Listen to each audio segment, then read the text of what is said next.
Hello hi అండి, welcome back Sony smart kitchen. ఈరోజు video వచ్చేసి వెజిటబుల్ బిర్యానీ, అది కూడా మనం మట్టి పాత్రలోన వంట చేసుకోబోతున్నాం. ఈరోజు ఈ మట్టి పాత్రలో నేను చెప్పే విధంగా బిర్యానీ చేసుకుంటే టేస్ట్ అయితే నెక్స్ట్ లెవెల్ అండి.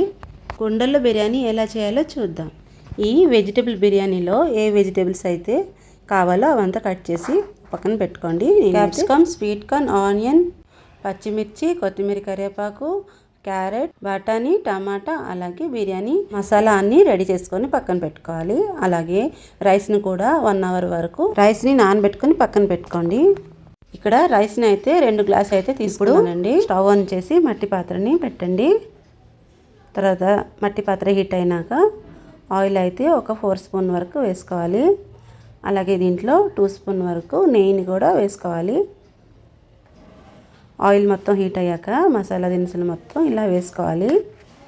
ఈ మసాలా దినుసులు మొత్తం ఒక 2 నిమిషాల వరకు లో ఫ్లేమ్లోన వేయించుకోవాలి. ఈ మసాలా వేగిపోయినాక దీంట్లో ఆనియన్స్ కూడా వేసుకోవాలి. అలాగే పచ్చిమిర్చిని కూడా వేసుకొని కొంచెం ఉప్పు కూడా వేసుకోవాలి. అప్పుడే ఆనియన్స్ తొందరగా అయితే వేగుతుందన్నమాట. బిర్యానీ చేసేటప్పుడు ఆనియన్స్ మాత్రం బాగా వేగిపోవాలండి. బ్రౌన్ కలర్ వచ్చేంత వరకు వేయించాలి. అందుకే ఒక 2 నిమిషాలు మూత వేసుకుంటే ఆనియన్స్ మొత్తం అయితే బ్రౌన్ కలర్కి వచ్చేస్తుంది. ఇప్పుడు కొంచెం కరివేపాకు, అలాగే 1 టీ స్పూన్ అల్లం తెల్లగడ్డ పేస్ట్ అయితే వేసుకొని అది కూడా పచ్చి వాసన పోయేంత వరకు వేయించుకోవాలి. ఇలా వేగిపోయిన తర్వాత క్యారెట్, అలాగే మనం కట్ చేసి పెట్టుకున్న మొత్తం వెజిటేబుల్స్ కూడా ఒక్కొక్కటిగా వేసుకోవాలి. అప్పట్లో నాన్నమ్మ, అమ్మమ్మ అందరూ కూడా మట్టి కొండలోనే వంట చేసేవాళ్ళు, ఆరోగ్యంగా ఉండేవాళ్ళు.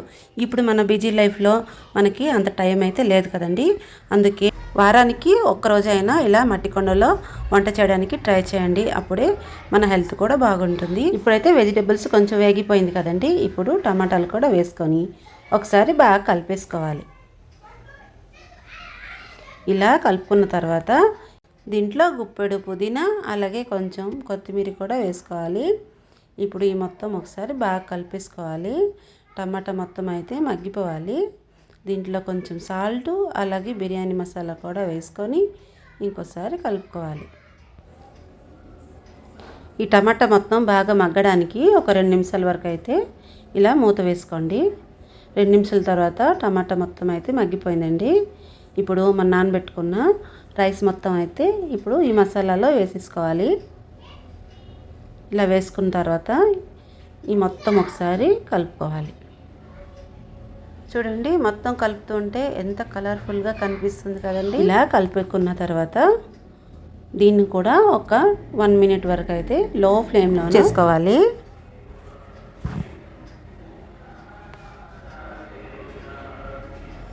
ఇప్పుడు రైస్లో ఉన్న వాటర్ మొత్తం అయితే వేగిపోయిందండి. ఇప్పుడు దీంట్లో వాటర్ మనం వేసేసుకుందాం. మనం 2 గ్లాసులు రైస్ వేసుకున్నాం కదండి. అందుకే ఒక గ్లాస్కి 2 గ్లాస్ చొప్పున 4 గ్లాస్ వాటర్ అయితే వేసుకుంటున్నాను. ఇప్పుడు ఈ మొత్తం ఒకసారి బాగా కలుపుకోండి.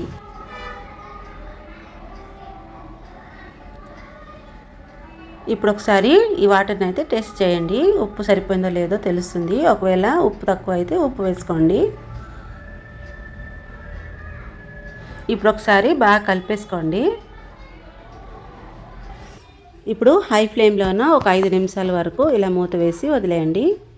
ఇప్పుడు చూస్తే 70% వరకు కుక్ అయిపోయి ఉంటుందండి. ఇప్పుడు దీనిపైన కొత్తిమీర అయితే ఇలా వేసుకోండి. చుట్టూ ఇలా వేసుకున్న తర్వాత లో ఫ్లేమ్లోన ఒక 5 నిమిషాలు కుక్ చేయండి. అంతే అండి, మన బిర్యానీ అయితే రెడీ అయిపోయిందండి. రైస్ మొత్తం అయితే పొడి పొడిగా చాలా బాగుందండి. ఇలా ఒకసారి ట్రై చేయండి. నచ్చితే ఒక లైక్ చేయండి. కొత్తవారైతే సబ్స్క్రైబ్ చేసుకోండి. మన ఛానల్ని ఫాలో అవ్వండి. ఇలాంటి మరిన్ని టేస్టీ రెసిపీతో మళ్ళీ కలుద్దాం. Bye bye.